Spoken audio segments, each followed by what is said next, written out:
Hi guys, स्वागत है आप सभी का एक और नई वीडियो के अंदर। और आज की इस वीडियो में हम लोग बात करने वाले हैं कि आप लोग सीयूटी 2025 में कैसे अच्छा परफॉर्म कर सकते हो और क्या करना है, क्या नहीं करना है, कैसे प्रिपेयर करना है, कहाँ से प्रिपेयर करना है, सारी बातें आज इस वीडियो में हम लोग करने वाले हैं। तो ये कंप्लीट स्ट्रैटेजी वीडियो होने वाली है। So if you are from commerce background, ये वीडियो आपको पूरी देखनी चाहिए, आपको बहुत ज़्यादा क्लैरिटी मिलने वाली है। शुरू करते हैं वीडियो को। तो यार, अगर आपको डीयू आना है तो आपको 4 पेपर देने पड़ते हैं जिसका टोटल मार्क्स होता है 800। तो 800 से अगर आप अच्छे मार्क्स की मैं बात करूं तो क्या होता है, जनरल के लिए मैं बता रहा हूँ, आप अपनी कैटेगरी के हिसाब से उसको देख लेना। जनरल के लिए अगर आप 700 प्लस लाते हो तो आपको एक डिसेंट कॉलेज आपको मिल जाता है दिल्ली यूनिवर्सिटी, 700 प्लस 800 में से। ठीक, आप कॉमर्स बैकग्राउंड से हो तो आपके पास सब्जेक्ट कौन कौन से होंगे? इंग्लिश, बिजनेस स्टडीज़, अकाउंट्स और इकोनॉमिक्स। ठीक, बिजनेस स्टडीज़, आप मैं सच बताऊं तो बिजनेस स्टडीज़ में 200 में से 200 लाना बहुत आसान है। बस आपकी जो गलतियां होंगी वो कहाँ होंगी, आपको सब आता है बिजनेस स्टडीज़ में, बस आपको सिली मिस्टेक्स नहीं करनी होती। कैसे प्रिपेयर करना है उसके बारे में बात करते हैं। बिजनेस स्टडीज़ को सबसे बेस्ट तरीका है जो प्रिपेयर करने का, वो है एनसीईआरटी। एनसीईआरटी आप लोग कहाँ से, देखो अभी वीडियो छोड़ के मत जाओ कि मैं भी एनसीईआरटी उतार रहा हूँ, सारी दुनिया भी एनसीईआरटी उतारी है, अभी रुक जाओ। एनसीईआरटी आपको पढ़ने की ज़रूरत नहीं है, मतलब कि आपको खुद से बुक निकाल के आपको एक एक वर्ड रीड करने की ज़रूरत नहीं है। एनसीईआरटी के लिए सबसे बेस्ट तरीका जो है वो है सुनील पांडे सर की प्लेलिस्ट। आपको डिस्क्रिप्शन में मैं लिंक दे दूंगा। सुनील पांडे सर की प्लेलिस्ट एक बनी हुई है, उन्होंने जहाँ पे चैप्टर कराए हैं, पहले चैप्टर वाइज नोट्स कराए हैं, एनसीईआरटी के वर्ड टू वर्ड एकदम पढ़ाया है। एनसीईआरटी कर लो, उसके बाद उसके जो उस चैप्टर में से एमसीक्यूज़ हैं वो सारे कर लो। ठीक है, तो वो तुम्हारा पूरा चैप्टर कंप्लीट हो जाएगा। ऐसे तुमको 12 चैप्टर कंप्लीट कर लेना है। ठीक है, बिजनेस स्टडीज़ का ये एकमात्र तरीका है जो आपको 200 में से 200 दिलाएगा। इसके अलावा आपको और कुछ भी नहीं पढ़ना। ठीक है, इसके अलावा आपको और कुछ भी नहीं पढ़ना, कोई वीडियो नहीं देखनी, कुछ नहीं, खाली एक प्लेलिस्ट जो आपके 200 में से 200 पक्के करवा देगी। तो अब बात करते हैं अकाउंट्स के बारे में। अकाउंट्स को कैसे पढ़ना है, कैसे उसको तैयार करना है। सबसे पहले तो अकाउंट्स में मैं बता देता हूँ आता क्या है। अकाउंट्स में जितने बड़े बड़े सवाल तुम लगाते हो बोर्ड्स के लिए, प्री बोर्ड्स के लिए, वो नहीं आता कुछ। अकाउंट्स में सिंपल एक सवाल आता है जो बहुत बेसिक बेसिक सवाल होता है ना, जैसे आपको न्यू रेशियो, अगर आपने एडमिशन पढ़ा है तो न्यू रेशियो निकालने बोल देगा, आपको ओल्ड रेशियो निकालने बोल देगा। तो ये सब चीज़ें आपको आती हैं अकाउंट्स में। सेक्रीफाइसिंग रेशियो निकालने बोल देगा, गेनिंग रेशियो निकालने बोल देगा, आपको यही सब पूछा जाएगा। ठीक है, आपको मैं बता देता हूँ क्या क्या होता है। 50% आता है आपका थ्योरी से और 50% आता है आपका यही जो छोटे छोटे क्वेश्चन बेसिक सवाल होते हैं सॉल्व करने के लिए, वो आते हैं। आपको इसमें ट्रिक्स, शॉर्ट ट्रिक्स ज़्यादा इस्तेमाल होती हैं। अगर आप शॉर्ट ट्रिक्स जानते हो तो अच्छी बात है। सुनील पांड्या सर की वीडियो में वो बताते रहते हैं शॉर्ट ट्रिक, और मैंने भी उन्हीं से सीखा था, तो आपको वो शॉर्ट ट्रिक पता होनी चाहिए। तो सबसे पहले अब तुम्हें करना क्या है, तुमको अकाउंट्स तुम अगर पढ़ रहे हो, ठीक है, तुम्हारे पास प्री बोर्ड्स आने वाले हैं, तुम्हारे बोर्ड्स भी आ रहे हैं, तो अब डेट शीट भी आ गई जैसे। तो अब बोर्ड्स में क्या करने वाले हो तुम, क्या करना है तुमको कि जैसे तुमने कोई चैप्टर, जैसे फंडामेंटल उठाया तुम्हें, अब फंडामेंटल का छोटे छोटे सवाल भी तुमको साथ में ही लगाने पड़ेंगे। छोटे छोटे सवाल जैसे बहुत बेसिक सवाल जो होते हैं वो भी साथ में लगाने पड़ते हैं। मोस्टली बच्चे क्या करते हैं कि उनको बड़ा सवाल बनाना आता है पर छोटे सवाल उनको आते नहीं है।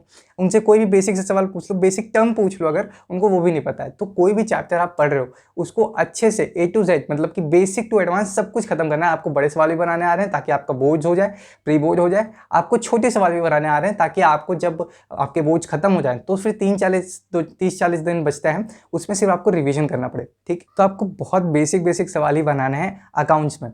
समझ गए आप लोग? तो अकाउंट्स की बात हो गई। अब बात करते हैं इकोनॉमिक्स की। इकोनॉमिक्स में बहुत ईजी है इकोनॉमिक्स। देखो इकोनॉमिक्स में आपको स्कोर करना बहुत ईजी है। देखो आपको करना क्या होता है कि आपके एक इंडियन इकोनॉमी, एक मैक्रो इकोनॉमिक्स है। तो आपको मैक्रो इकोनॉमिक्स में क्या करना है कि वन शॉट उठाना है। आपको एक चैप्टर का पूरा एक बार देख लेना है कि चैप्टर में क्या क्या है।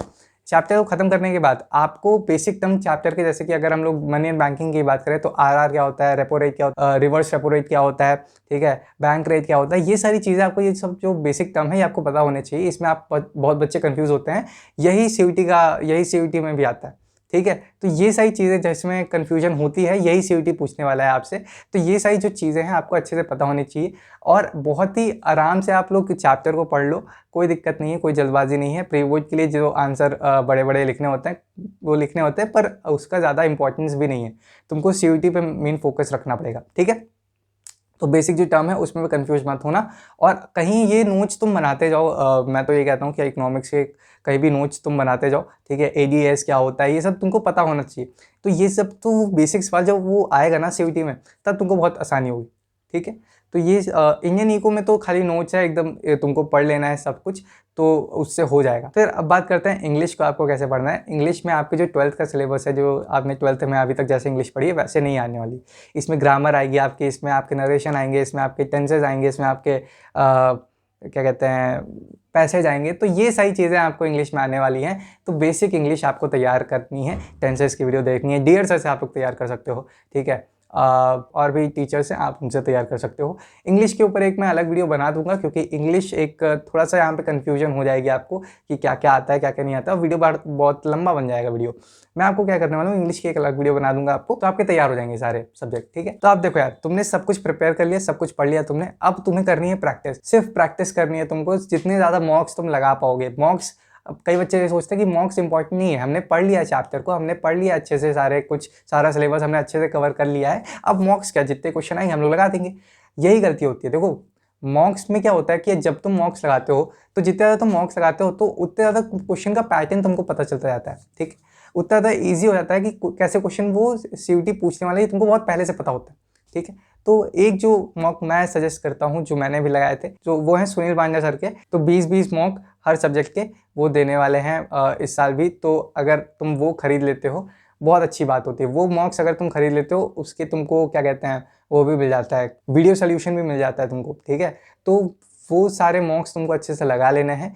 कितने मार्क्स आ रहे कितने नहीं आ रहे वो तुमको अपने हिसाब से देखना है, और ज़्यादा से ज़्यादा मार्क्स स्कोर करने का ट्राई करना है, ठीक है। तो एक बार तुमने मॉक्स लगा लिए, जितनी ज़्यादा गलतियाँ हैं उनको एक बार नोट कर लिया कि हाँ ये गलती हो रही है मेरे पास, तो वो इन फ्यूचर अगर वही क्वेश्चन आता है CUT में तो वो तुमसे गलती वहाँ पे नहीं होगी। तो यार अब तुमने पढ़ भी लिया है, तुमने मॉक्स लगा लिए हैं, तुमने सारी प्रिपरेशन कर लिया, आज से तुम्हारे आने चाहिए अब, ठीक है। पर NTA इतनी ख़राब चीज़ है कि आपको NTA ऐसे इन्विजिलेटर भेजती है कि अच्छे से आपका एग्ज़ाम करा ही नहीं पाते वो इन्विजिलेटर।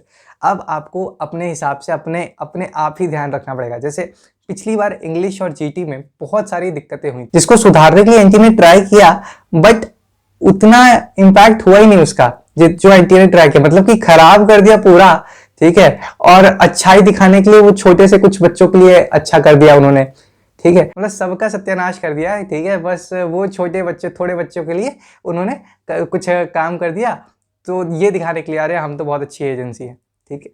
ये मेरी पर्सनल भड़ास ही है खाली। बस तुम लोग इतना ध्यान रखना कि जो इन्विजिलेटर आए, तुम्हारा 45 मिनट का पेपर होगा, जो भी पेपर है तुम उसकी टाइमिंग ज़रा ध्यान से देख के जाना। जैसे बिजनेस स्टडीज़ और इंग्लिश का 45 मिनट का होता है, और 60 मिनट का 1 घंटे का, मतलब कि अकाउंट्स और इको होता है। तो तुमको वो ध्यान से रखना है। 45 मिनट तुम्हारा पेपर करने का जो पेपर सॉल्व करने का टाइम है वो होता है। उससे पहले जितनी फॉर्मेलिटी करानी है इन्विजिलेटर उसको करानी होती है, ठीक है। ये बात क्लियर है तुमको। अगर इसके बाद मतलब कि 45 मिनट की, इस 45 मिनट के अंदर तुमसे कोई फॉर्मेलिटी या फिर कह रहा है कि फ़ोटो चिपकाओ, यहाँ पे नाम लिखो, ये सब अगर कर रहा है, ठीक है, तो तुमको वहाँ पे चिल्ला देना है। तुमको कोई नहीं देखना बड़ा है कोई, हम कैसे चिल्ला सकते हैं, टीचर है, कुछ नहीं देखना। तुमको अपना भाई सिक्योर करना है। देखो यही गलती मैंने कर दी थी, मैंने चिल्लाया नहीं था वहाँ पे, ठीक है। तो हमारे यहाँ से, तो सेंटर से हमारे जो मेरी क्लास से 2 बच्चे रोते हुए निकले कि यार 25 मिनट हमें कैसे मिल गए, हमें 25 मिनट क्यों मिले हैं, मतलब कि 45 मिनट का पेपर हमने 25 मिनट में करने का मिला है, ठीक है। तो ऐसे गवाह टाइप के जो टीचर्स, या फिर गवाह टाइप के जो टीचर तो नहीं कह सकते उनको, इन्विजिलेटर जो होते हैं,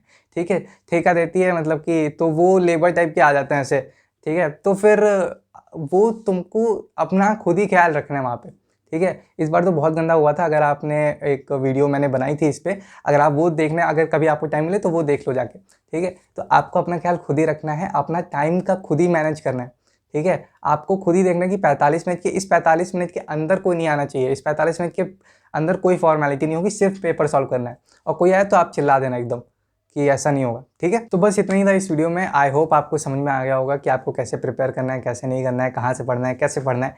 ये सारी चीज़ें आपको आई होप क्लियर हो गई होंगी। फिर भी अगर कुछ डाउट रहता है तो नीचे कमेंट में पूछ सकते हो, उस कमेंट का मैं रिप्लाई कर दूंगा।